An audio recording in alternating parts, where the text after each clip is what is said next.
All right, guys. So first, want to say welcome to everybody. We've got a pretty sweet presentation to kind of go through with everybody. I want to start by kind of saying this. One, this is going to be very tactical. So we're going to deep dive into a few different things. We've got our sandbox pulled up, so we're actually going to build some stuff live with you guys. You guys can follow along. You're going to get the recording. There is a ton of different assets that we're going to go over, and we're going to get these out to as many of you guys as we can. Harrison, if you can just keep letting people in as they're coming in. Yeah, I You got it. guys will get all of the different assets and the stuff that we go over towards the end, and right after this call. So the recording will be available. What I would recommend doing is having some kind of document open, taking one or two things from each point. This presentation specifically is really going to be, we're going over sales mastery. I want to go over it from my perspective. I'm going to go over, a lot of specific things when it comes to the setter process, the closer process, really bulletproof in the pipeline, what kind of features you guys need to be leveraging, and ultimately just really how to get the most out of HubSpot. If some of you guys are on different tech stacks, that's okay. This is probably going to make you want to jump ship. I'd recommend taking a look at all of this first, and pulling one or two things from each component that we're going to go over. I'll say this is going to be very foundational, and it's going to be very specific on what's absolutely needed to have the highest conversion rate from lead to basically new clients. We're going to touch on very, very briefly the client success portion at the end. So upsell, renewal, referral collection, scoring, etc. But this will give you guys a very, very good picture of what your systems should look like. It's going to give you a good foundational understanding of everything. And we're going to give some sauce away in terms of what we really like to do with ourselves and some of our clients. So without further ado, we're going to jump straight into it. So sales mastery leveraging HubSpot. So first thing I want to point out is we discussed a few weeks ago what we would want to cover, right? The first thing was lead delegation, scoring, prioritization. So how to get that lead to booking percentage way sky high, how to make setters processes really, really efficient and effective. We wanted to talk about covering drop-off points. So how to actually cover your no-shows, how to get people rebooked, how to follow up with your qualified appointments that maybe you had a few months ago, end of quarter closeouts, a whole bunch of different stuff in terms of RevOps. And we wanted to talk about pipeline structure and basically the key features that you guys need inside of your pipelines. So CSPs, drop-off, communication, tagging, all of those different pieces. We're going to cover all that. Show rates is something that we definitely wanted to cover. It's something that we've played a lot with, especially last year and this year. And we've come up with something that's pretty strong. It's simple to put in. And everybody here, if you're not doing it, by the end of this webinar, you should have exactly what you need to put it in place, especially if you're already on HubSpot. And then we want to go into reporting and dashboards. Okay. Now, when we were going over this, we did intro calls with a lot of you guys. And I appreciate everybody who took the time to actually book those calls and everybody that gave us the feedback that what they were looking for.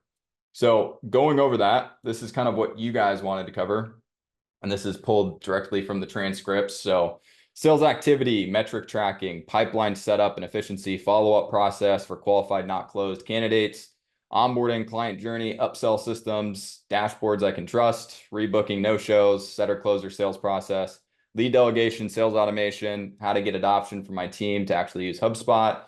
Our sales team is a complete mess. Help me. I'm not going to say who that was, but that was funny. Leaderboards, re-engaging old leads, and then tried setting everything up ourselves. Terrible idea. So with that, this came up quite a bit. There was show rates in pretty much every single conversation. So we are going to be covering all that quite a bit today.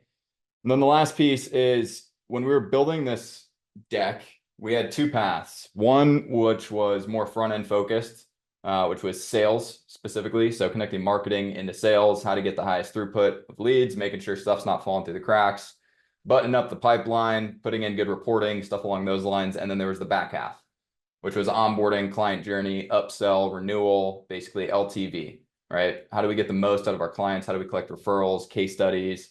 How do we get upsells going, renewals? How do we score our clients? All of these different pieces. This specific presentation is going to be on the sales path. Okay, we may do another one down the line, something client success focused. But in terms of building out that onboarding, that client journey, client tracking, upsell, renewal, all of those different pieces, especially if you're SaaS or if you're in a consulting or info product space, it's something that would take probably another hour and a half to cover. So it's going to be something that we shelve for now. We're going to briefly cover it towards the end. And we want to make sure that that's something that we probably will do in the future. We just need the time to do it. So we're going to go down the sales foundation path, right? So here's our agenda, guys. We've got systems evolution phases. I'm going to go through kind of what it looks like to start with a simple left to right system, how to make sure everything is properly set up, what you guys absolutely must have in place if you guys want a good, clean foundation. We're going to talk a lot about why it's more important to start with building everything for your team's use and then working towards managerial purposes. Okay. And what I mean by that is we want to get our teams, our setting team, our closing team, our marketing team using the platforms and excited to use it before we start working on all of the basically larger custom dashboards, reporting, all of the different stuff that we're going to want to see as managers, sales directors, CEOs, whatever the case may be. It's going to be much easier for you if you build the use cases that your team needs out first, because they're going to be excited, and then everything else that you give them after that, they're going to be basically adopting quickly. Okay. We're going to go over the setter engine. And when I say setter engine, I mean from basically lead delegation all the way through to the closer basically being transferred the deal. Okay. We're going to go over revenue operations. So specifically QCing calls, end of quarter closeouts, goal setting, forecasting, competition, stuff along those lines. We're going to briefly touch on the LTV engine, and then we're going to break out and do some Q&A and breakouts. Okay. So the sales momentum team is here. Our head of fulfillment for each specialized category is going to be here. And if you have more specific questions that we want to break out with you, we're going to break out into breakout rooms and either A, help you build some stuff while we're here if we have time, or B, just give you more detailed answers to what you're looking for. Okay. So I'm going to try and spend an hour on the presentation and leave about 30 minutes. I'm going to go as quickly as I can without jumping around too much. You guys will kind of understand and get the gist of how I like to do these things, which usually it's really just pulling stuff up. I don't really like using decks, but we've got a deck to go off of in terms of just keeping us in the flow. All right. So that being said, yeah, this is a picture from me skydiving, and yeah, you're going to see quite a bit of these as we go through. All right. So first, really quickly, just to give you guys a little background, if you guys don't know who we are, we all run a company called Sales Momentum. Back in 2019, we started by taking over sales teams. Okay, I have a twin brother. His name's Austin Platt. Might be on the call. He might not be. While I was going in and taking over sales teams, he was kind of going in and taking over fulfillment. So we were going into different companies and basically helping them scale out from a people side, or what we like to call the mass side of the business, meaning people, process, recruiting, training, basically developing ourselves out of these companies. And what started to happen is we were running into probably why everyone's here, systems issues. And we started hiring these companies to come in, basically give us big, long scopes, quote us out these long timelines, and basically hiring fix-it men to come in and start putting together our systems. And around the 2020, 2021 mark, we started basically realizing that we could do this better than the companies that we were hiring. Okay. And we were building off everything: Salesforce, Close, Go High Level, HubSpot, Infusionsoft, Monday, you name it, we were building off of it. Okay. Around the 2020 to 2021 mark, we started to realize that HubSpot, because of its capability of having an all-in-one marketing, sales, fulfillment, operations, basically interface, we were able to get the things that we were looking to build much cleaner, faster, and simpler. Okay. And we weren't dealing with big overweight tech stacks that we were in our past. And we're able to basically move a lot faster and scale more effectively with higher margins, basically better efficiency. Our teams were better equipped. And overall, it was just a much cleaner operation. So around this mark, we transitioned fully from working on the teams to working on the systems. Okay. And this is where Sales Momentum was born. This is kind of our differentiator in the space. We know what it looks like, tastes like, smells like from the ground up when it comes to sales. And we know what it looks like, tastes like, smells like from the ground up when it comes to fulfillment. Okay.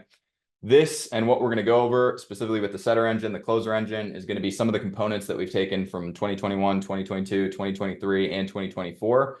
And it's going to be kind of the bubble up version of best practices that we've found across hundreds and hundreds of these different environments to basically get the best results that we've always looked for in terms of systems. Okay. Now, when we're looking at systems, some of you guys may be very early on based on some of the intro calls. You guys are just getting started. You're just getting into CRM. Some of you guys are in a position where you've been building off of these systems for a long time.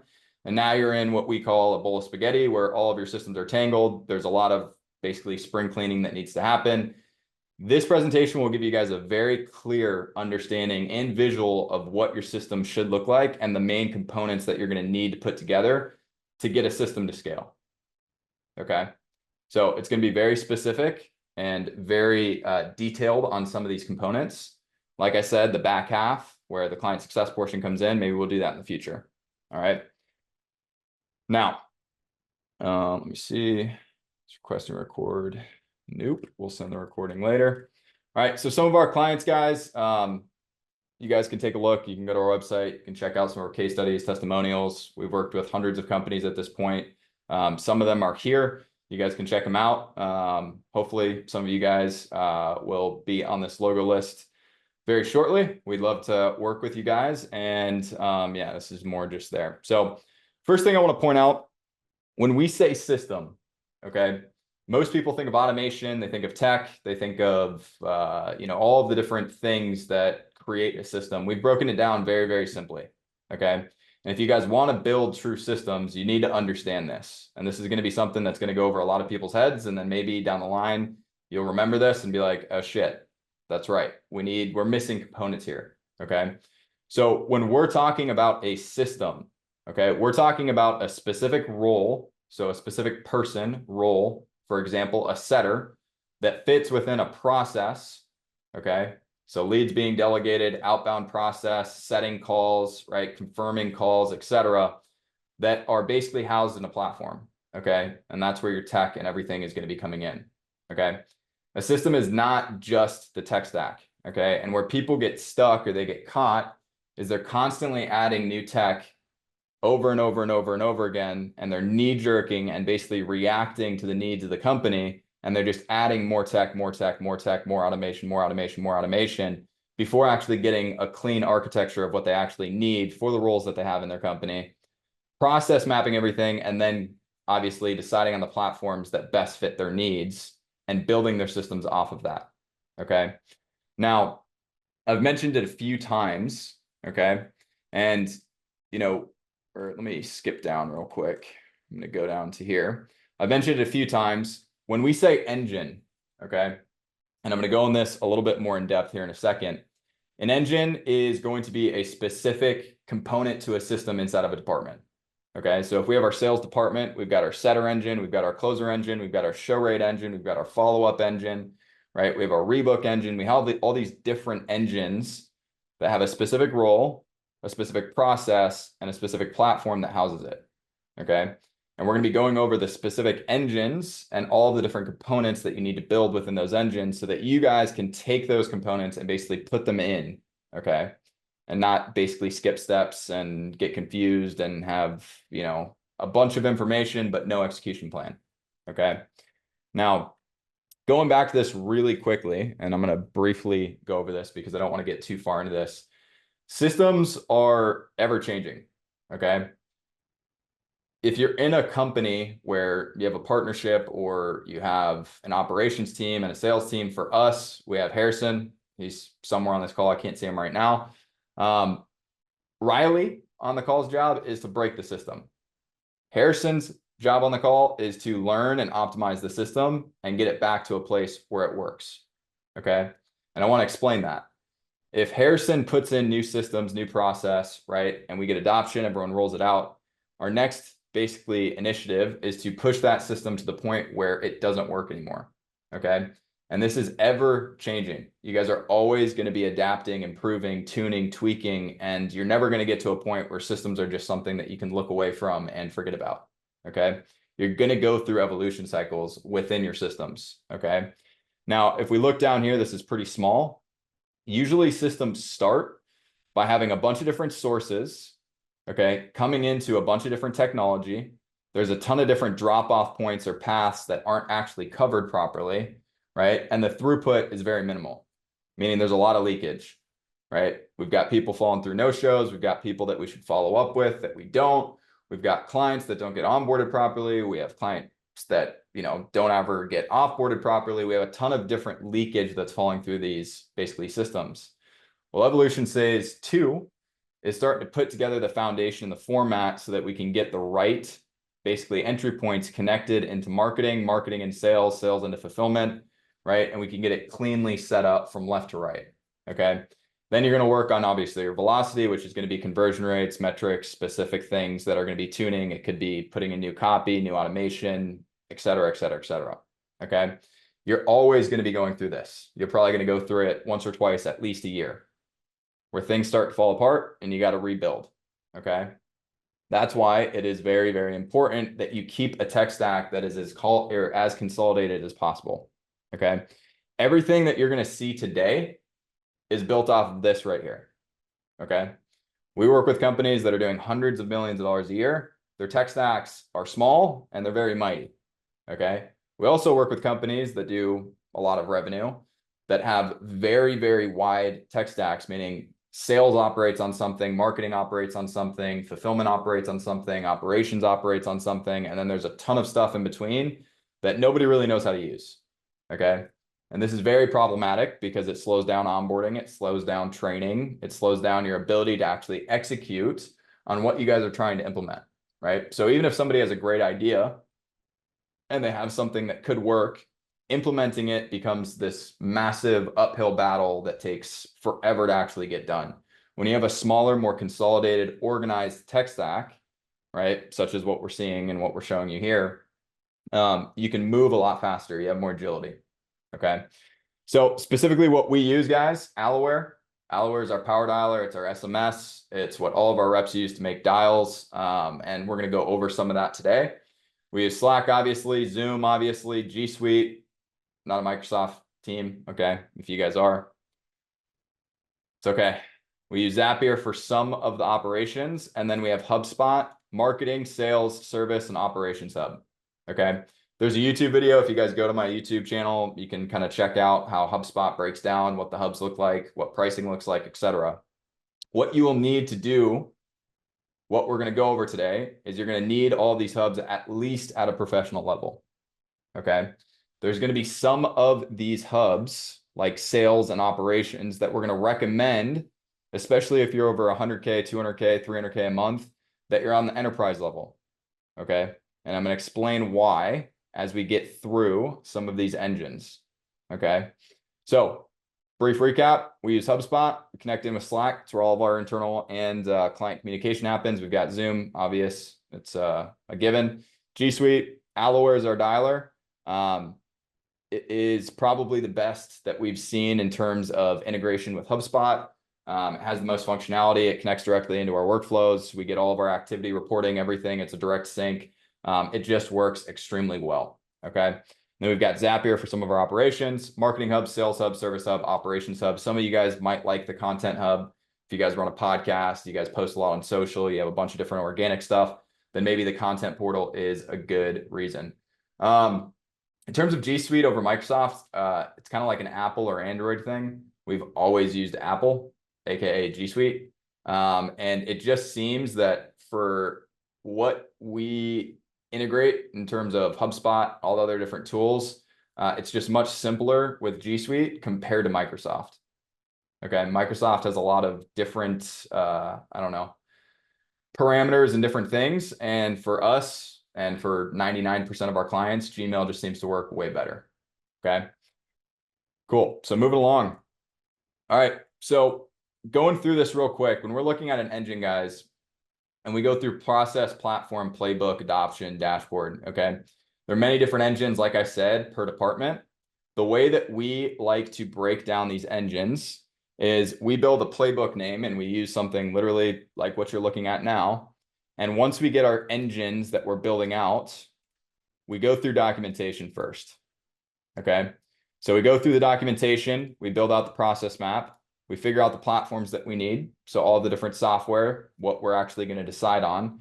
We don't build and then try and figure out later. Many of you guys have probably come into the circumstance where you build a system and then you realize this doesn't fit this need. You got to go figure out a new dialer. You got to go figure out a new this, new that. And basically you're constantly in this rinse and repeat for replacement of software. And it becomes a huge problem, especially the bigger you get. Okay. Once we go through that, we always create an adoption plan off of the process. So when we're building our playbooks and our checklists and our daily prioritization and stuff along those lines for the role that's actually going to be working inside of this engine, right? We always create an adoption plan. And after this meeting, if you guys take anything from this early on kind of part before we get into the weeds, adoption is one of the biggest areas that everybody messes up. Even if you guys build a super badass, clean system, right? And you train everybody, you're going to have some kind of adoption plan in place. Okay. And for us, when we're rolling out adoption plans, right? So let's say you guys build out the setter engine that we're about to go over, right? When we're done, we're going and setting up some kind of competition, first place, second place, third place, leaderboard type style dashboard. And we're running a competition for 30 days off of using the new system that we just put in place. This is an adoption plan. Okay, it's an internal competition to get your team using the new thing that's been built to make sure everybody, A, is listening to the training, they're paying attention. 2, they're going to use the documentation that you give them. And 3, that they're waking up every single day trying to figure out how to get the most out of this new system so that they win the competition, right? First place gets X amount of dollars, a bonus, whatever the case may be, second place, third place, etc. Okay, whenever you guys are rolling out new process or new systems, right? Especially if it's a larger overhaul, you're always going to want to take some time, whether it's sitting down with your sales director or sitting down with your CRO or operations manager, or whatever the case may be, to put in place an adoption plan behind whatever you're rolling out. Do you automate leaderboards on Google Sheets, or how do you track it and automate to be sure who's on the leaderboard? All right, so we're going to go over that. So give me about 10, 15 minutes and we're going to get to that point. It's automated. It's 100% automated.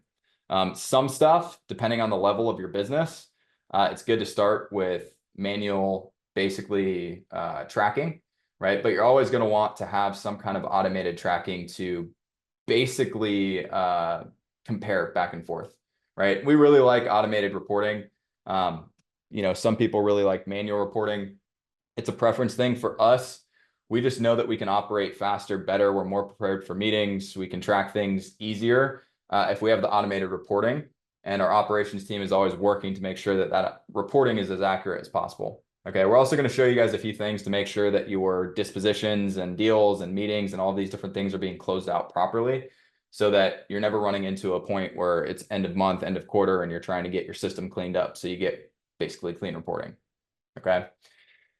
So dashboards, metrics, what are the metrics that we want to get out of this? So we're building with that in mind. What you guys are going to realize a lot of today is that when you're building these systems, you need to know what you're tracking. Okay. Most people build and then they try and figure out the reporting, and then they have to go back and they have to rebuild a bunch of stuff to get that reporting.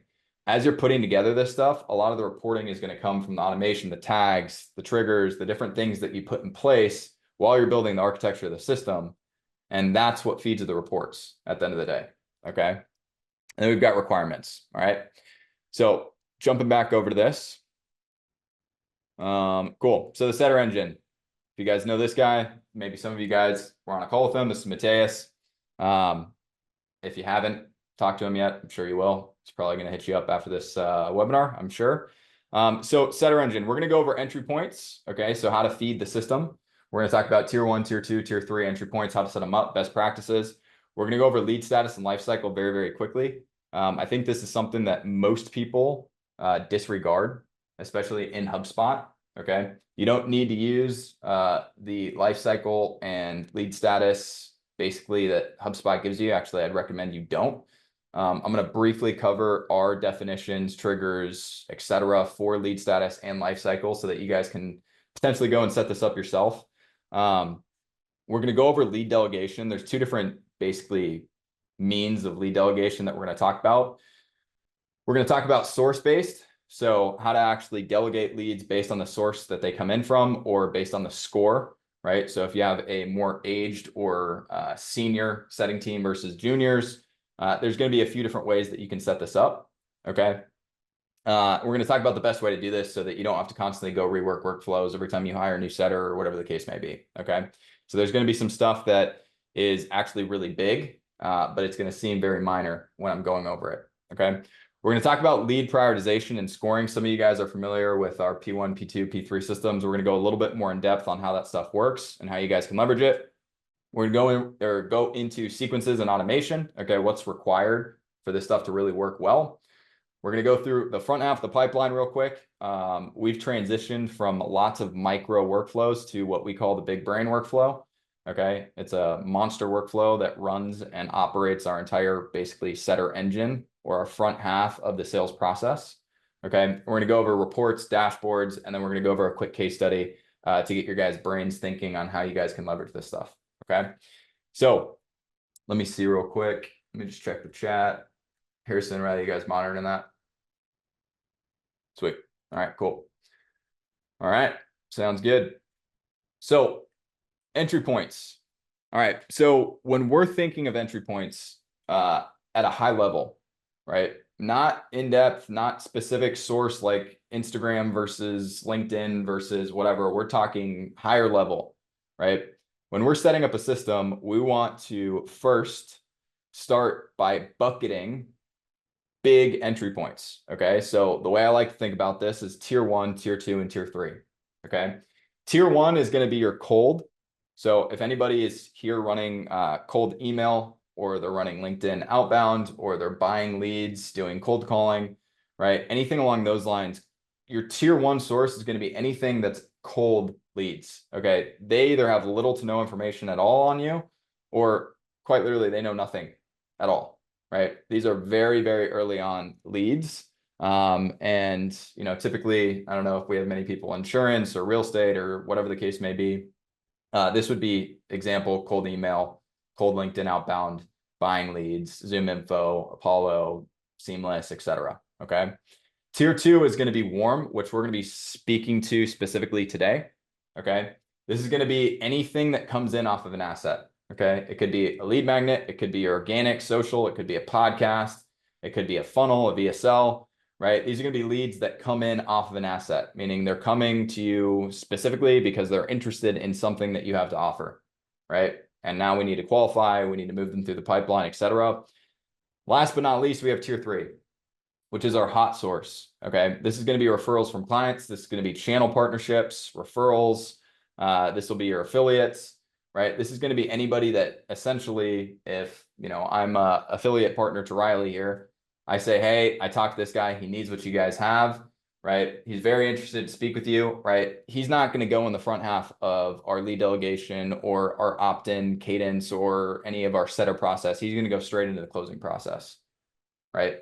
So each one of these entry points connects into our system a little differently, okay? Now, I was on a call yesterday. I wasn't going to put this in, but I put it in right away. How many people in here are running cold email? If you guys could put a 1 in the chat. I just want to see something real quick. All right, we got a few, some. All right, cool. So we're working with a company. They do a lot of cold email, a ton. And what they wanted to figure out was how to bring all of that cold email activity, meaning all of their contacts, into HubSpot without marking them as marketing contacts, but being able to track whether they're opening emails, replying to emails, all these different things, just like they're sending out of HubSpot. Okay. Now there's a ton of use cases for this. Obviously, we want to track and get reporting around it. We want to see how our cold email is doing. We want to see which domains or campaigns are generating the best results. All of these different things. So there's a ton of benefits to having it directly inside of HubSpot. This is a shameless plug. We just started using them with one of our clients. It's a company called Outbound Sync. And it basically it takes cold outbound, basically email, and it connects it with HubSpot. So it syncs all of that activity, all of those contacts, and all of those basically emails going out, replies, all of these different things directly into HubSpot so that you can trigger and use workflows and do all of this delegation directly from HubSpot, as opposed to doing a whole bunch of wizardry shit with Zapier or Make or API or all these different things. Okay. Yes, Trevor, this is the company. Yep. So this platform is sick. We have no affiliation with them. If you guys want to check them out, go for it. I really like the founder. He's a really cool guy. He used to run a HubSpot implementation company. Started this software because he wanted it, and it's really badass. So I recommend you guys checking it out if you're doing anything with cold email. Now, getting out of this kind of shameless plug here. Tier 2, all of these leads are going to fall straight into the setup process, which we're going to talk about. All right, cool. So lead status and lifecycle stage. I'm going to go over this very, very briefly. Okay. And you guys can go back into this recording and basically check out all of the specific stages, triggers, specifics, all the different pieces that actually build this out. Okay. If you're looking inside of HubSpot, okay, and let me go into our, cool. Let me open this up real quick. If you guys are going into HubSpot, there is obviously objects in the back end. So if you go to settings, you go to objects, you go to contacts, right? They have their default lifecycle stage, which is overarching, right? It's the larger, basically tracking component to lifecycle, okay? Then there's lead status, which is more used in the sales basically process. It's going to be what your sales reps use all the time. And it's going to be basically how we automate and segment basically the front half of our sales process and the back half of our sales process. Okay. When we're talking about lifecycle tracking and lead status, if we go in and take a look at this, right, it really breaks down into trust and time. Okay. So if you look at this, right, we've got a new opt-in, for example, our tier 2 source, right? They move into prospecting when we start dialing and calling and reaching out to them, right? Needs response, bad timing, in progress, right? We're trying to move them from left to right. Okay. And we're also trying to move them from bottom up, right? We want to increase the trust, and based on the amount of time that we've spent basically working this lead, there should be moving across the basically life cycle stage, right? Or the lead status, right? So if you look at this, this is a simple breakdown. Again, I'm going to go very briefly and quickly over this. This component is extremely important if you ever plan on running really clean marketing, right? You want to connect in basically different segmented lists, build lookalike audiences, all of these different pieces with Facebook, with Google, right? This is going to be very important that you guys set up early on, because if you don't, it's going to be a nightmare later down the line. Okay. And again, most people completely skip this. They don't spend any time on setting this stuff up properly. You need to. Okay. And if I start with anything, I would start with lifecycle stage. Okay. And I'm going to show you a little bit specifically on how to actually get those things in place later down the line. Yep. 100%. It's key, and most people overlook it. It's something that most people don't touch. You need to. Okay. So very, very simple. If you guys look at this, these dotted lines are going to be your life cycle stage. These actual circles, or whatever you want to call them, they are your lead statuses. Okay. So as we continue, right, the opportunity gets created. So a deal gets created. We book an intro call, whatever the case may be. Disco booked, qualified, red zone, closed won, repeat customer, customer lost, right? All these different stages matter. Okay. And you can automate all of this, okay, through either lifecycle syncing or through pipeline automation, big brain workflow, which we're going to show you guys in a little bit here. Okay. And then just as kind of a little kind of sneak peek, we're going to go through left to right system needs to look like in terms of architecture. And then we're going to go over all of the different basically best practices in terms of reporting. Okay. So whoever asked about reporting earlier, we're going to go into it. Trust me, we've got all of our best basically dashboards put together inside of here. They all serve different purposes. And yeah, this will probably be pretty eye-opening for most of you guys who are on the call today.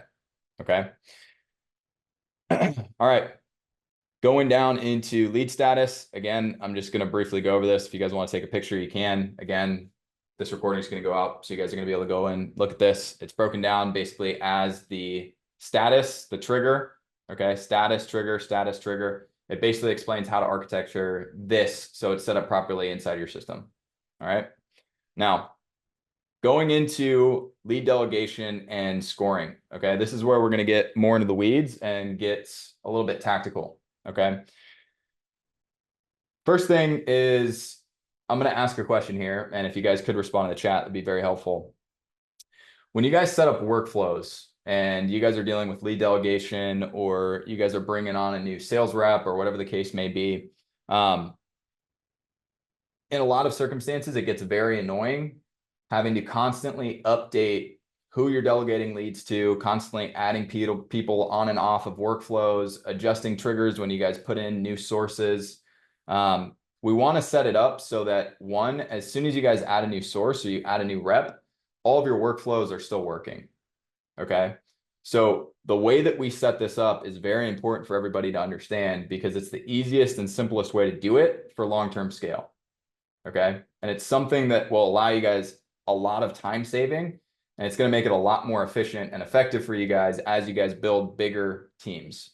Okay. So we're going to talk about the list structure that you guys need. Again, there is a ton of documentation that we're going to go over on this. Some of this we're going to send out afterwards, so you guys can specifically go into it and potentially do it yourselves. But I want to cover this, and we're going to open up our demo account and basically start building this out with you guys. Okay. So list structure as opposed to trigger delegation. Okay. HubSpot lead scoring. There's a feature for scoring. Most people, if you guys don't have applications or anything along those lines, obviously application is the easiest way to score any type of lead that's coming in, right? What we really like is activity scoring. So I'm going to explain the differences, and I'm going to show you guys different ways to set this up. Okay. We have our actual lead delegation. Again, we're going to go specifically either source, or we're going to go specifically team delegation. Okay. And then we're going to go over our priority system. Okay. After that, touch on increasing show rates. We're going to go over sequences. And then we're going to go over basically the front half of our pipeline, and we're going to talk about dashboards and reporting. Okay. So going into this. So let me get back down here. Cool. All right. So list structure, right? When we're looking at HubSpot and we want to set up how our leads are being delegated. Okay. So let's take the example of some of you guys are using a tier 1 source, and you guys also are using tier 2, right? So you're running a funnel VSL, you're doing paid ads, but you also have some cold outbound, or you have cold email, right? When we're building our workflow for delegation, the easiest and simplest way to set up the trigger for the workflow, so you don't constantly have to add forms or add specific triggers, is going to be triggering the entire workflow based off of a list.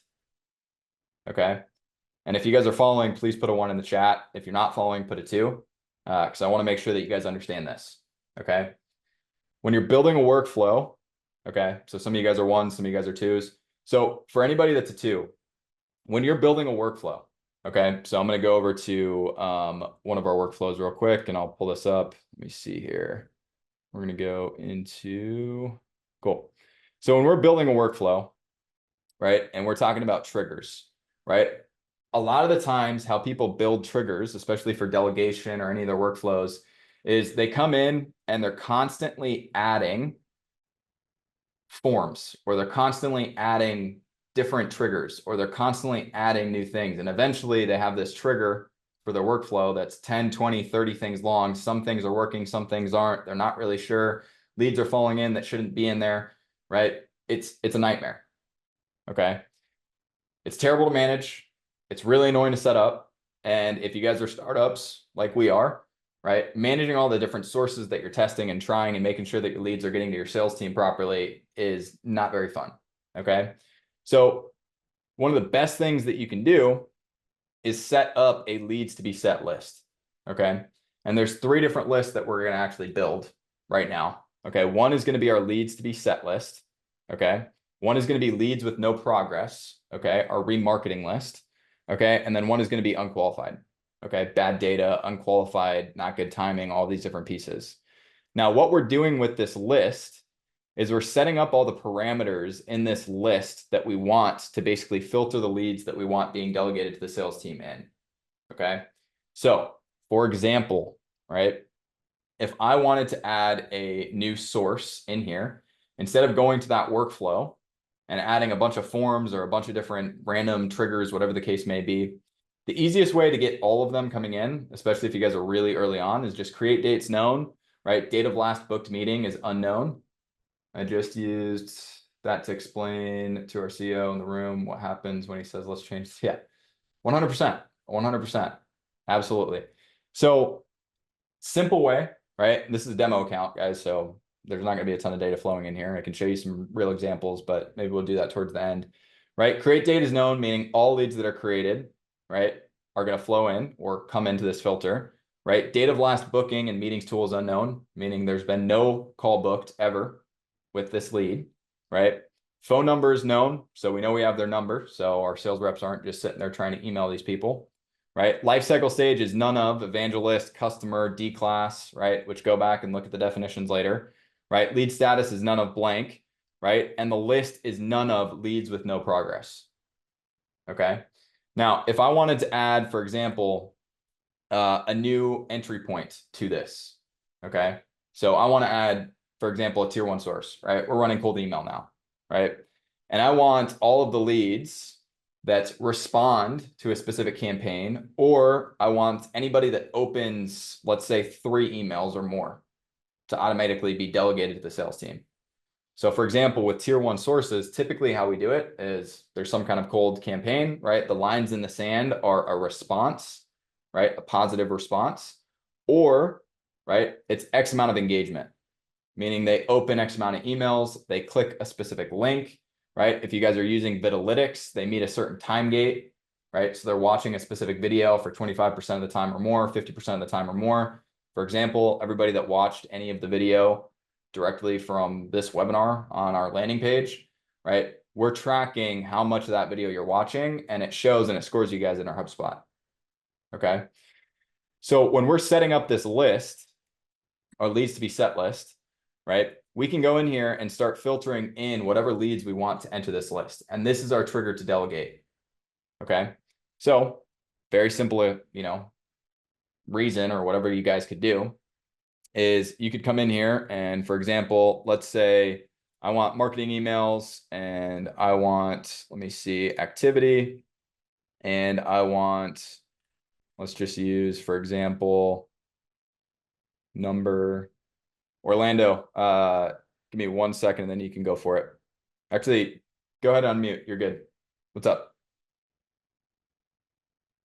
Sorry, I just pressed that without unintentionally. All good, brother. Thank you. Okay, cool. Yeah, no worries.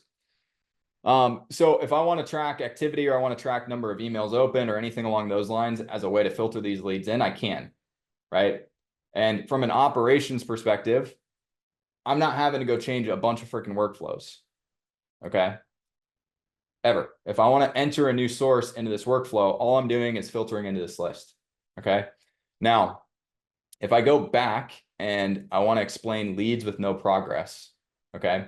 So if we're looking at our basically workflow process, right? And actually, I'm going to go to a simpler version. Let's go into breakdown. Yep, this will work. So if I have leads coming from our tier 2 source, right? They come in, they're hitting our opt-in source, all these different things. They're getting delegated because they meet that list, right? And then, for example, they meet a threshold, right? So our thresholds in our leads with no progress is X amount of times contacted, no response, no meeting booked, right? Or a time decay, meaning they've been in this basically opt-in like lead type status for over 90 days, right? This is automatically going to pull everybody from this list and hand it back to marketing. Okay. So if anybody falls out of this list, we're going to delegate it back to marketing so that marketing can basically continue nurturing this. And then if they open X amount of emails again, or whatever the case may be, they're going to go back into the leads to be set list. And now we're squeezing the most out of all of our leads, right? We're not letting people fall through the cracks, even on the front end. Okay. Again, 1 in the chat if you guys are following, 2 in the chat if I need to explain further. Let's see here. 1, 1, 1. Cool. All right. Sounds good. So leads with no progress, again, is going to be anybody that falls through our basically delegation process or in our setter process that don't basically progress, right? So you guys can put whatever lines in the sand you guys want. What I would recommend is X times being contacted with no response, or X times being contacted with no meeting set. It's the easiest, simplest way to do it. all that's going to happen is it's going to be removed from our leads to be set list and automatically go into the leads with no progress list. That's where you're going to be blasting out your newsletters, trying to re-engage, right? Maybe doing end of quarter closeouts, which we'll talk about a little bit later, right? There's a ton of stuff you guys can do with that.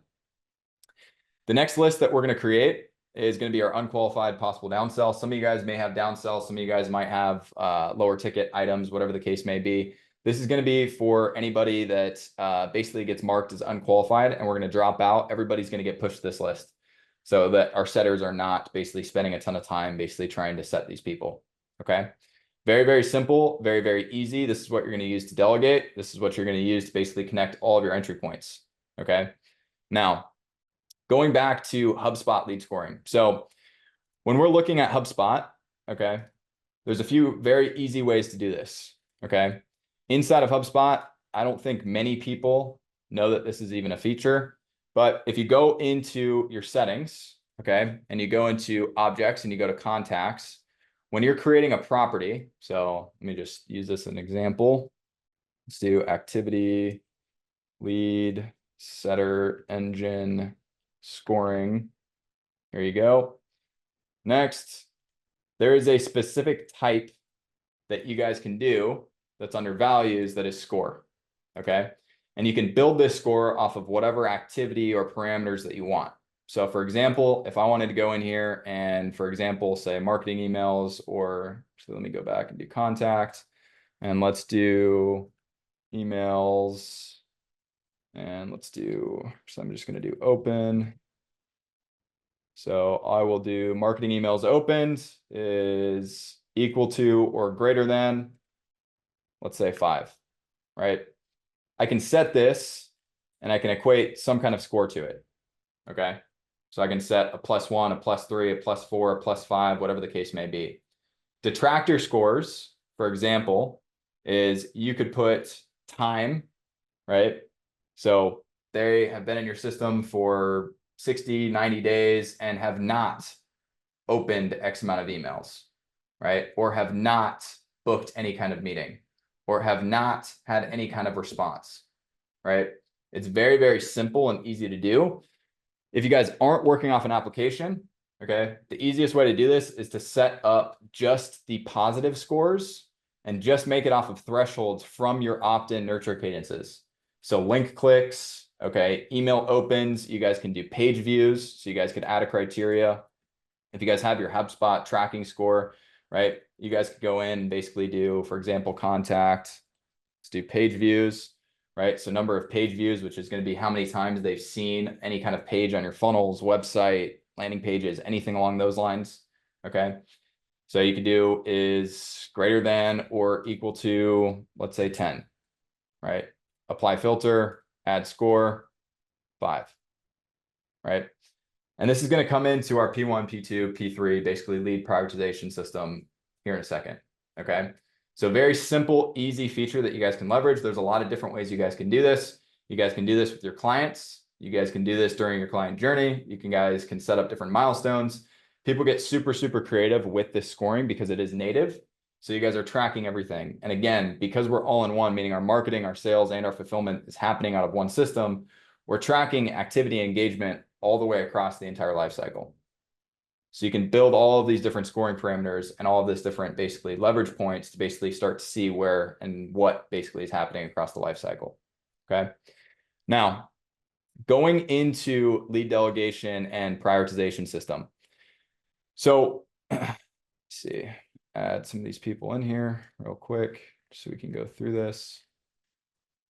Great. All right. So when we're talking about lead prioritization, this is probably one of the easiest things that you guys can set up that'll work very, very well with you guys. How we do this is very, very simple. We have a P1, P2, and P3 basically system. Okay. And based on your lead flow and based on your setter team, you're going to be able to adjust this and filter it differently. Okay. And this is where Alloware is going to come in as well. When we're looking at these systems, okay, so when we're building out these different prioritization, right, I'm going to go to, let's see. Yeah, it's fine. I'll just use this for example. So P1 is going to be anything that's 0 to, for example, 10 days, right? So it's all of your brand new leads that have met that leads to be set list. Okay, all you're doing is you're building a smart view and you're setting the parameters to list membership as leads to be set, right? The setter owner, which is what you're actually going to delegate to. You're not delegating to contact owner. You're delegating to a property that you're going to create that is called setter owner. Okay. And the reason that we're doing that is because now you have a static, basically property that will update. And I'm going to talk about that a little bit later, right? And you can start to put in the parameters that you want, right? The time frame that you want, and you can also have the leads disappear if they've been contacted in the last 24 hours, right? So when you create this list properly, all you're going to be really doing, and I'm going to show you a real example here, is you're going to be setting up this list. Your setting team is going to be coming in, P1, P2, then P3, then they're going to be working their no-shows, and they're basically coming in, opening up their P1 list, filtering for last email open or last page view or whatever parameters they want. They're popping open their power dialer, adding it to their power dialer queue, and they're power dialing. Okay. Very simple, very effective. They're getting to all of their newest leads first, and they're also filtering all of the leads based off of engagement activity to the top of the list. So even if you're in your P3, which let's say is 30 to 90 days, right? It's all of your historical leads, right? What you're going to be able to do is you're going to be able to get somebody that's on their 89th day that would typically be buried in your system to the top of your list and called, right? So if they're on an email, if they're opening a page, if they're clicking a link, if they're doing anything along these lines, right? We want to get to them quickly, right? Now, there's a ton of stuff you guys can do with this, right? For example, in workflows, right? So if somebody's in the P3 list or segment, right? If they click an email, open something, click a page, view, whatever the case may be, you can also push notifications to Slack, right? So for example, if Mateus was here, right? Somebody was historical, right? They went to salesmomentum.io, right? It's going to ping him and let him know, hey, Orlando visited Sales Momentum. They've been in the system for 79 days, whatever the case may be, call immediately, right? So we can always prioritize basically our leads no matter where they're at. And what we want to do with our setter engine to the best ability is we want to set up easy entry points. We want to set up easy delegation, right? And we want to make sure that our buckets are prioritized. So our setters have this seamless, like as seamless as possible, basically efficient, basically left to right, working their leads as possible. Okay.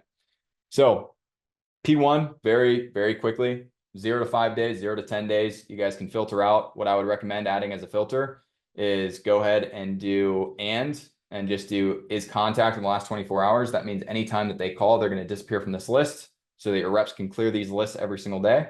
Okay. Tier 2, 10 to 30. Tier 3, 30 to say 90. Okay. Same thing with your no-shows and your open leads, which I'll talk about in a little bit. All right.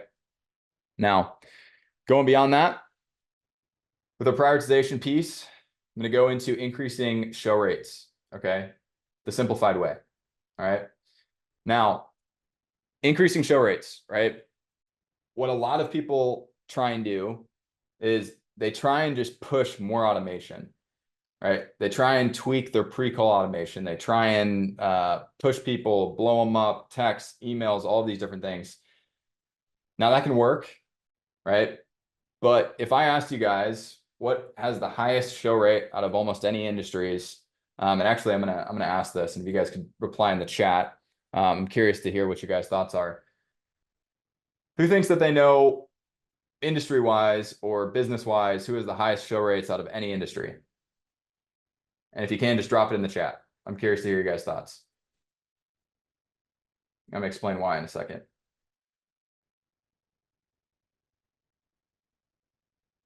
VC funding, healthcare, attorneys. Yeah, attorneys is a good one. Okay. Technology, maybe. Okay. The answer is in the healthcare system, right? Dentists, doctors, therapists. And the reason is because they have a very simple process that is always followed up by a confirmation process, right?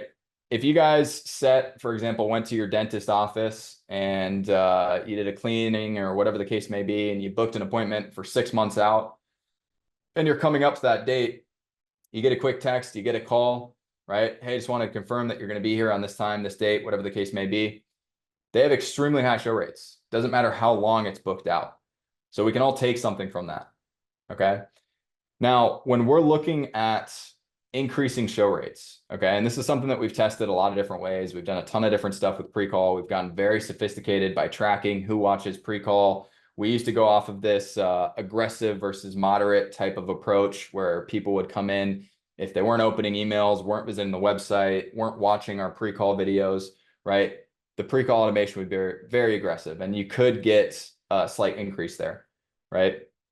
And one thing I do want to point out before I go any further is this does determine your industry, right? It depends, I should say, right? If you're working with like real estate people, they're always busy, right? Getting them to show up for something when they're going to open houses and getting calls and all these different things, right?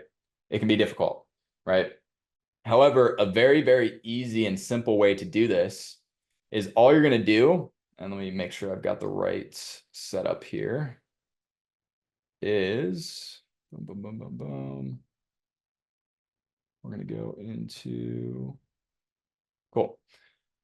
You're going to do the same thing as leads to be set. Okay. So you're going to create a list, okay, that based on the meeting event type is going to populate your upcoming appointments.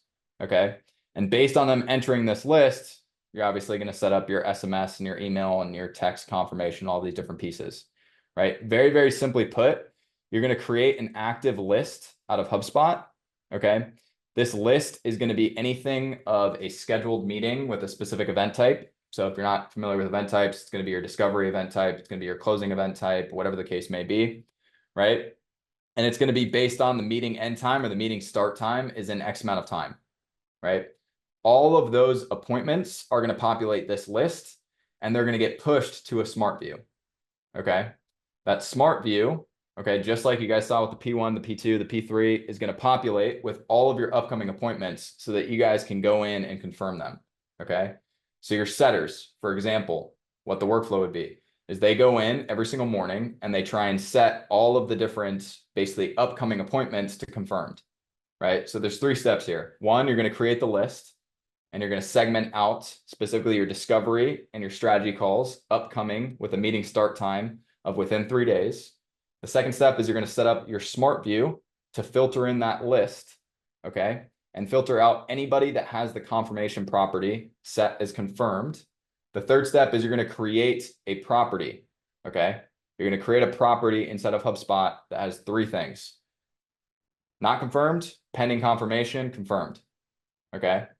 Now, there's some more sophisticated things that you can do with this towards the end. Build reports, dashboards that show how many people get confirmed prior, how well people are confirming their appointments. So all of your setters based on how many they set, how many they actually get confirmed as well, right? But this is going to give you a very, very simple, easy way to at least increase your calendar efficiency. And from what we've seen, it's usually about a 10% jump, right? From not doing it to doing it, you can usually get about a 10% jump as soon as this goes in play, right? Now, once you get the system in, you need to train your team on how to do it, okay? The pre-call automation and the different stuff that we're going to send out in terms of the emails and the texts, those are important because just like we filtered our P1, P2, P3 lists, right? You're still going to filter by activity, okay? What's the difference between not confirmed and pending confirmation? Pending confirmation is going to be the status that they start in, right? So as soon as they meet that basically, upcoming appointments 3 days, that status is going to basically turn to pending confirmation, which means that we're actively trying to confirm that appointment, okay? If the meeting end time passes and they're in pending confirmation, the status is automatically going to change to not confirmed. Does that make sense, Jack? Cool. Sweet. So very, very simple, easy to do, okay? There is a slight part to the automation that makes this work, right? The pre-call, basically Cadence. But for the most part, it's making it a mandatory, basically KPI metric, which I'm going to show you guys in a little bit how to track, that all of your setters, based off them setting their appointments, they actually get them to show up, right? They confirm their appointments, okay? All right. Now, continuing to move along here. Let me see here. VA confirmation or setter confirmation KPI, sequences, opt-in, nurture, app, no call booked, call 1, call 2, call 3. Okay. So a few different things, right? Obviously, opt-in cadences are very, very important, right? There's a few different examples. We're building out our new opt-in cadence right now, which is very testimonial driven, very specific to where they came from. right? Every single source needs a specific opt-in cadence, okay? It's very simple. Everybody understands that. Anytime somebody comes in, doesn't book a call, we want to start pushing, basically, we want to drip to them, right? And the reason that we have to have something like this in place is because it's going to allow us to filter based on activity, right? If they're opening an email, clicking a link, doing any of these things, in HubSpot, it will be tracked. And that's how our reps are going to prioritize who to contact, right? Now, the second piece to this is as we're going through our P1, P2, P3 system, right?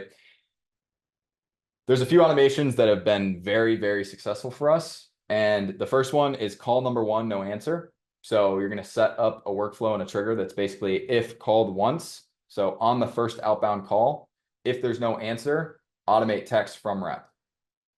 Okay. Very simple architecture. The trigger, call number one, no answer, right? Automatically send text. And with Alaware, all you're going to do is click send SMS, select basically whatever owner type you want. So setter owner from this line, here's the text, right? And every single time the first call happens with no basically answer, it's just going to be a quick text, right? And it's as simple as, hey, this is Riley, just shot you a quick call. I saw you were looking at blank email, whatever the case may be. And you can start to put in these different parameters to basically increase the response rate off that.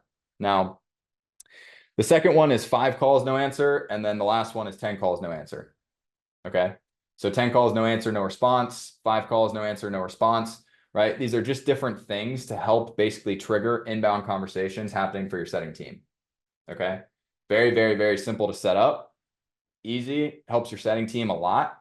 Basically, what's going to start to happen is if they're using these lists properly and they're getting through their calls and they're really, really hitting these lists, right? These different automations and texts that are going out are going to start to prompt inbound communication for them. So they're going to be able to wake up in the morning and have basically hot prospects ready to go, right? And we want to do as much as we can to make it as efficient as possible for them to where if they're calling, they don't need to call, pause, text, call, pause, text, call, pause, text. We want them power dialing. And we want the system to do a lot of the legwork for them. Okay. Very, very simple. All right. Let's see. Okay, so last thing I'll say on this, if you're in Sales Hub Enterprise, you can do automated sequence enrollment. Okay, automated sequence enrollment. I'm not going to go over this too much in depth right now, but instead of putting them into workflows where emails and stuff go out through workflows, you can just automatically enroll in sequence. Okay, and this is going to be for some more of like the sophisticated enterprise type sales, right? Where you really need to cater basically the emails and the different things to the actual person that you're trying to talk to. Orlando, if you're on this call, this would be great for your affiliates. Okay, for your actual, you guys reaching out to your affiliates based on the tier that they come in. What you can do with sequences is they're going to go into their task queues and hit start, and it's going to populate the email template, and they're going to fill out what basically parameters they need to fill out before hitting send, right? So it's basically going to take away some of the automation, and it's going to make it very, very specific so that the reps are personalizing the outreach, right? You can't do this unless you have Sales Hub Enterprise, okay? You can't do automated sequence enrollment unless you have Sales Enterprise. You can do manual enrollment, right? So you can create tasks that basically tell your reps to enroll in sequences, but it typically doesn't happen, all right? Moving along, front half of the sales pipeline. Okay, so when we're talking about the front half of the actual pipeline, and let me make sure, let this guy in, go into deals. Okay, great. So when we're talking about the front half of the sales pipeline, okay, so discovery call booked, no show, completed, qualified, completed, disqualified, all of these different pieces, right? The first thing that we want to make sure is set up properly is that whenever a call gets booked with a discovery meeting type, we need the deals to be created automatically, okay?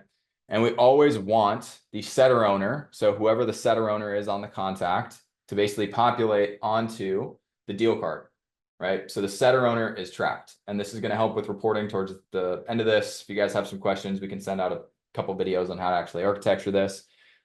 It does break this down in some of our documentation. So you guys will be able to actually see and kind of how this works, which I'm going to keep moving because we're a little over time frame. But yeah, rule number 1, guys, with your sales team, never have manual deal creation. If you guys are manually creating deals, it's a nightmare. You're never going to have accurate reporting, and your reps are never going to dispo the deals properly. Okay. So whenever a discovery call gets booked, you always want the deal to obviously be automatically created for them. You want the setter to automatically be tagged on that deal, right? And your setter's job, all it is getting them to actually book that call. If they book that call, right? So for example, if we go into our step here, let's see here. Let's see where I got it. Boom, boom, boom, boom, boom. Sorry, guys, lots of tabs open. There we go. So when they're calling and doing their outbound, they fill out their playbook. Yes, this replay will be available. Correct. When they're filling out this playbook, right? So for example, discovery call happens, they fill out this playbook, right? They book them for a strategy call, right? One thing is we want that deal to move automatically. The only time a deal gets moved manually is if there's no call set afterwards, right? So after a setter completes a call, they're going to move that deal stage, okay? And when it comes to architecture in the pipeline, right? So for example, if I'm moving a deal from here to wherever, right? So let's say here to completed DQ or here to whatever the case may be, we're going to set these CSPs, which are conditional stage properties, okay? This is how we're going to make sure that every single time a deal stage is moved, all of our basically information that we're trying to gather as it goes left to right through the pipeline is being properly input, okay? Easy, simple feature inside of HubSpot. If we go out of this and we go into our, let's see if I've got it up already. I do. If you go into objects again, go to deals, go to your pipeline, right? CSPs are conditional stage properties. So you can set any property you want, depending on the property, inside of here, and you can make it required or unrequired. So for example, if a closing call gets DQ'd and you want to start tracking all of your DQ reasons, right? So for example, if I want to see, going into some of the reports a little early, but it's fine. Let's go into, where is it at?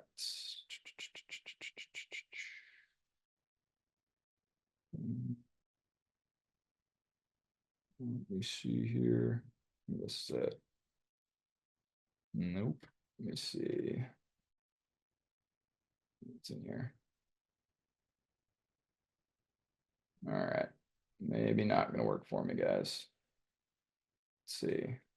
There we go. There it is. So if I want to see all the different reasons and the up or down percentage change from the last month, right? I want to put these CSPs in place, right? And all of the different CSPs that we use are going to be in here. So for example, let me see here, pipeline, deal tags, static list, let's go into pipeline. So you can see the CSPs, right? So for example, discovery call no-show, right? We want the no-show type, right? So the discovery call no-show type. Did we get ghosted? Did we cancel them? Did they cancel, right? Did we reschedule it, right? So we want all of these different basically additional information to be gathered as the deal is moving through the pipeline, okay? This is especially important towards the end. It's also going to be how we build all of our tags and deal stages and all of these different pieces. Now, a few other properties or different things that you guys can build behind the scenes with these deals or with these pipelines that a lot of people don't touch for whatever reason is if you go into pipelines and let's say, for example, I'm in our main sales pipeline or whatever the case may be, you can do a lot of these different workflows, right? And triggers directly on the stages, just like this. They're simple workflows, right? You can create deal tags that also trigger these workflows behind, right? So for example, we have stale, which means they haven't been contacted in X amount of time. They're specifically in any of our qualified stages, right? Which is basically how we start to block and basically cover up our leaks, right? We've got expected close dates past, which I'm going to talk about more in the closer engine. No showed in the past, so we can track our rebook percentages, right? There's all these different tags that you can also put in here. And then there's pipeline rules, which is a brand new feature. We don't typically use it yet, but you can start to set up basically different rules for each pipeline, okay? For the setter piece, one of the most important pieces is the transition of information from setter to closer, right? So what I just had up was what it's called a playbook, right? So inside of HubSpot, wherever it is, there it is, you can build playbooks, and playbooks populate different properties, okay? So if your setter is booking a call, there should always be a playbook that has been basically submitted that hands off to the closer so they're prepared for their closing call, right? Pain points, what they're looking for, et cetera, qualifications, et cetera, right? And this should pass over to the closer, right? You can build playbooks very easily, go in, manage, create as many playbooks as you want. You can basically come in, add different links, build out videos, trainings, properties. You can put them all in here.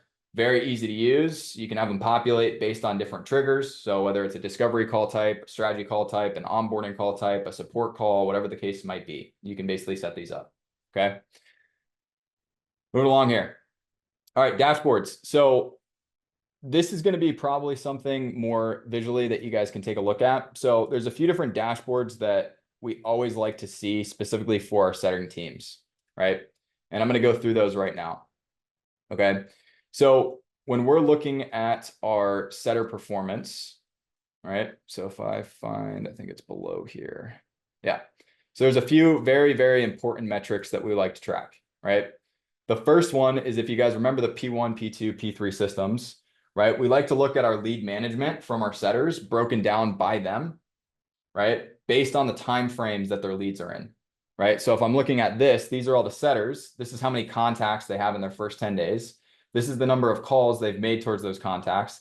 This is the average number of times they're touching those contacts with outbound calls, right? And here's the average number of time based out of everybody that they've booked that they're getting people set in, right? So once a lead gets delegated to them, or the deal actually goes and gets through delegation, right? This is the average number of time that it takes the setter to actually book that, right? And the reason that we want to look at this is because we want to look at our drop off, right? Are they dropping off after 10 days? Are they dropping off after 30 days? Right? We want to look at this. This is going to help you guys manage how many setters you need. It's also going to help you manage your teams, right? If people are actually doing their jobs or not, right?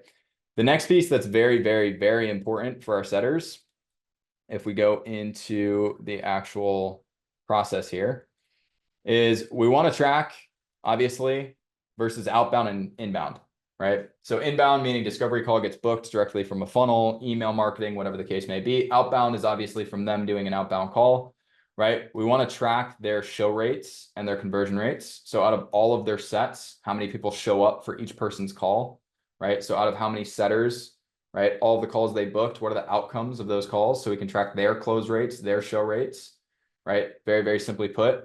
And then we obviously want to track their contract value, cash collected, show rates, close rates, weekly, monthly, et cetera, progression, right? Once you guys get good, you can start to break this down by source, okay? So very, very simple. Typically what we like to start with is a very simple leaderboard, right? So all of the calls, closing calls that have been set, right? Their outcomes versus a 1, qualified, DQ, no show, scheduled. And this is all broken down based off of either pipeline automation, okay? Or our big brain workflow, which I'm just going to briefly show you guys, which is right here, right? And basically what this does is every single time a deal moves in the pipeline, it's basically tagging it. So we've got closing call, schedule outcome, right? Disco call outcome DQ, disco call outcome qualified, right? Closing call outcome qualified. Here is how you're actually going to build those reports, okay? And we're looking at these dashboards and these actual report architecture in terms of how to actually get this stuff. So for example, if we're looking at, let's say I want to see the setters, and let's say no show percentage, or I want to see, yeah, set versus outcome, right? So strategy call outcome date is this month. Original call booked source is any of outbound. Setter is known. Amount, company currency, deal stage, deal setter, strategy outcome. You're going to use this bar type, right? Show total rows. This is basically the architecture, so you guys can go in and set it up. It's very, very easy. It's simple, but you have to do a good job of setting up the pipeline to actually do it. Okay. Sweet. Moving along, setter dashboard commissions. All right, Ethereum dashboards. We're going to quickly go over that. We're not going to touch on the case study. Most important reports, obviously, like I said, the P1, P2, P3 management system, your rebook percentages, obviously your show rates, close rates for your setting team, and then obviously their outbound efficiency. All right. Now, closer engine, guys, we've only got 15 minutes left, so I'm going to pause and take some questions. What we'll likely do is open up the rest of this training, pre-record it, send it out to you guys. Yeah, what up, Riley? Great picture, man. Looking great. The rest of this presentation was going to go over the closer, so the back half of the pipeline, prioritizing red zones, how to actually rework all of your qualified basically calls. There is one point, client success, that we're going to go over. And then we're going to go over revenue operations. Okay, so revenue operations is end of quarter closeouts, how to actually set up your lists to basically filter in and build a repository of all of your qualified completed closing calls, all of your qualified not booked disco calls, all of your no-shows, right? And have all of those filter into lists that you guys can then build smart views around, right? And at the end of every single quarter, you can then go in and basically push competition to your setters or your closers, right? It's something that you guys should be doing every single quarter, right? It's a great way to close out pipelines. And usually I would start with your no-shows because it's usually everyone's biggest leak. But what you're going to do is you're basically going to build a smart view or a list that filters all of these in and allows you guys to basically push out to your setting team and have everybody basically go bananas over those old leads, right? Try and reconvert them. Last thing I'm going to touch on revenue operations. There's a feature inside of HubSpot called goals. You're going to go over to reporting and you're going to go to goals. If you guys aren't using this, you absolutely need to. Very, very simply put, if you guys have setter teams set up in your teams, you can go in, create a goal, choose from scratch, objective type. Let's say I wanted my setter team to, for example, book X amount of meetings. So I'm going to do, let's do outcome is scheduled. Aggregation type is sum. Date of property is meeting start time this month. Tracking method is higher value versus lower. Next, I'm going to give the goal a name. So let's say weekly setter outbound team goal, right? And this is a demo account, so I'm not going to be able to do what I want to, but I can select the team, okay? And what it's going to do is either monthly or quarterly, right? It's going to give you the ability to go in here every single week on Monday or Friday and go over with your setting team basically if they met their goals or not. Okay, so it's going to break down the goal to all the individuals. And essentially what you're going to be able to do is that every single week it's going to send you whether your goal was achieved, right? So if each one of your setters achieved their goal, missed their goal, right? Or over exceeded, right? Went well above and beyond their goal. And it's going to basically break down and track week by week, month by month, quarter by quarter, etc. So you guys can set this up. You guys can set this up for testimonial collection, referral collection, close rates, show rates. You can do this for all different types of stuff. It is very, very powerful and you guys should be using it. Okay. That being said, I'm going to pause and give enough time for some questions. Probably should have maybe booked a little bit more time for this, but that's okay. We'll go through the back half of this pipeline, closer, clients, all of that stuff, and get it out to you guys hopefully in the next day or two. And we may do another one of these. Real quick before we go to questions, if any of you guys want to go a lot more in depth, you guys can go ahead and scan this code. We're going to send it out as well. Just be a one-on-one basically strategy going through your business specifically where you guys are at. If you guys want to go into that, go ahead, feel free to do so. These are going to be very, very in-depth calls, budget about an hour. And then the last thing is I've got a ton of content that's coming out around all of these different things, step-by-step tutorials, all of that stuff. And if you guys could, I'm trying to actually get aggressive with YouTube. So if you guys can, scan the code and would absolutely love to see some new subscribers and some feedback on the content that's going out. So with that being said, if you guys have any specific questions, put a 1 in the chat and we're going to open it up for some Q&A. And yeah, I'm going to try and stick to time frame because I know everybody's busy.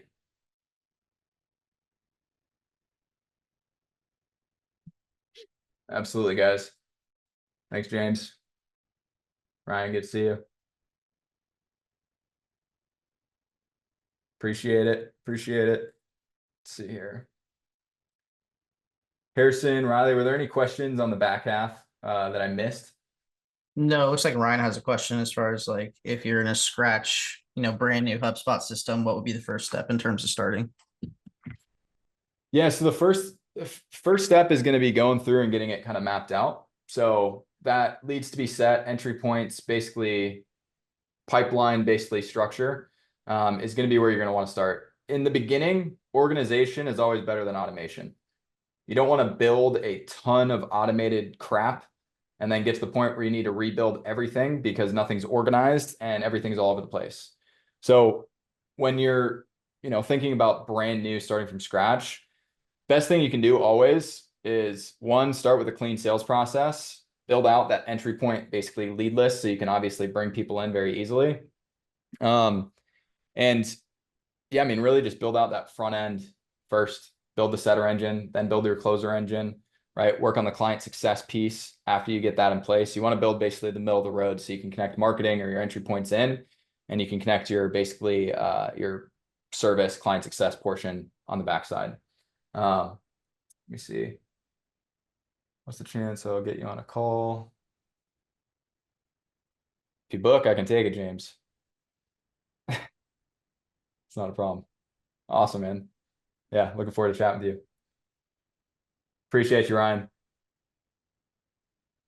What's the point? Should you start using Hub versus GHL? Yeah, so it depends. Usually, so Go High Level is an excellent like get up off the ground platform, right? You can use it. It's simple. You can get it up and running very, very quickly. Where it starts to fall apart is reporting. It has absolute garbage reporting. If you want to do anything that's worthwhile in terms of reports, GHL falls way, way short there.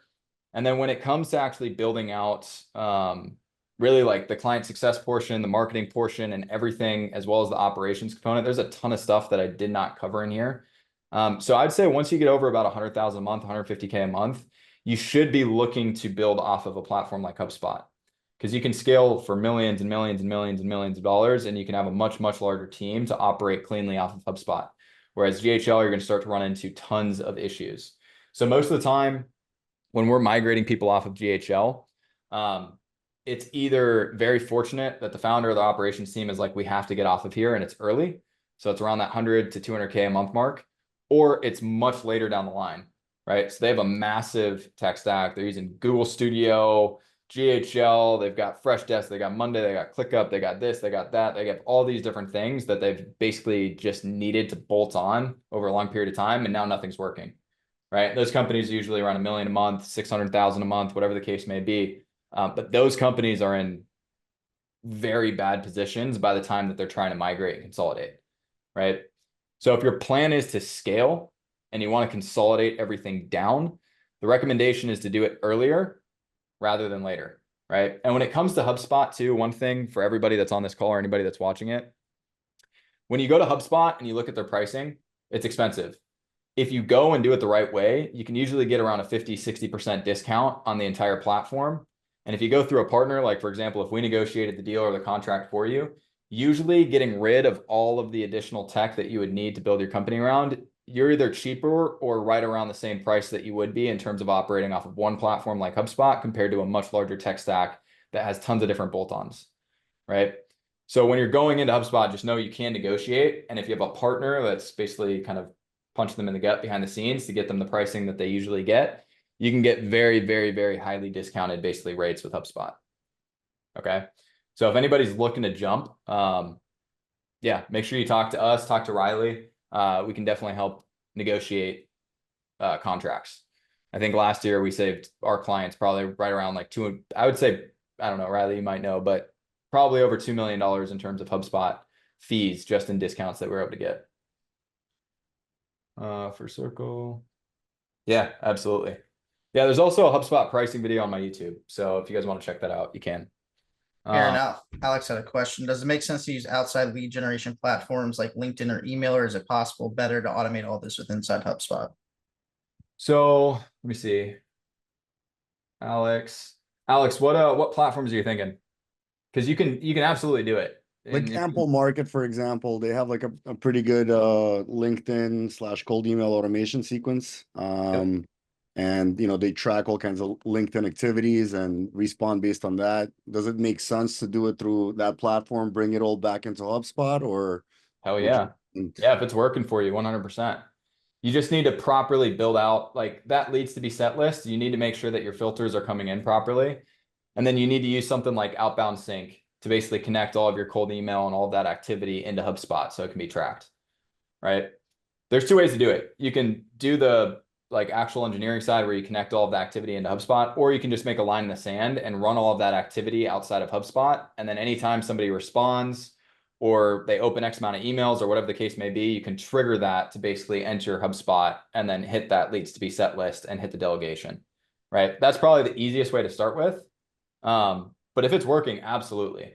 And your V1 is just getting anybody that responds or meets a certain activity threshold or whatever the case may be into HubSpot and delegated to the sales team, right? So they can follow up with calls and do all the other stuff, right? Your V2 is going to be getting all of the activity to come into the system, right? So you can do all that filtering and triggering and all of that stuff directly out of HubSpot. Does that make sense? Yeah, that's awesome. Thank you. Yeah, absolutely, dude. Let's see here. Cool. Let's see.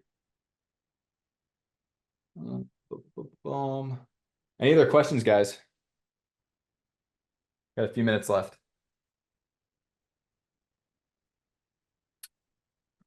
All right. Cool.